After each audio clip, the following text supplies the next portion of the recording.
আহ, সন্ত্রাস এবং পরনারীতে আসক্ত, এগুলা জানার পরে আমি যখন বাধা দিতাম যাই আমারে মারধর করতো, অনেক মারধর করতো। আজকে 9-10 বার মারধর করছে। আমার হাত 2বার করে ভাঙছে। আমার আমার আমার আমার আমার মাথা ফাটাইছে। চারের কাছে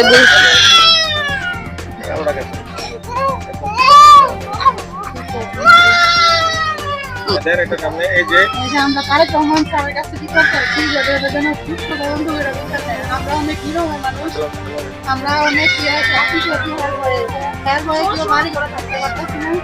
একদম অনেক সিম্বল করতেছে, অনেক হামলা করতেছে, লোক নিয়ে অনেক সমস্যা করতেছে। আমরা আমরা আর বিচার চাই, আমরা ন্যূনতম শাস্তি দাবি করতেছি। তারপরে আমার অনেক মারধর করে। আমি তার অত্যাচার এবং অবিচার সহ্য করতে না পারা আমি হারে ডিভোর্স দিয়ে চলে যাই আমার বড় অপর বাসায়। আমার বড় অপর বাসার থেকে আসার পথে বাড়ির পাশে দিয়ে আসা লাগে। আসার পথে আমার আসামি সুলেমান এবং তার বোন এবং ভাইয়ে আমার নিয়ে বন্ধ করে দরজা তালা মাইরা তারা রড শ্রেণী ফেরেক দিয়ে আমার মারা শুরু করে। আমার ছেলেটা আমার সাথে আসছিল, যখন চিকুর দিছে পরে 3টা আচার দিছে এবং গলা টিপে ধরছে মারার জন্য। জি, মাত্র 2 বছর।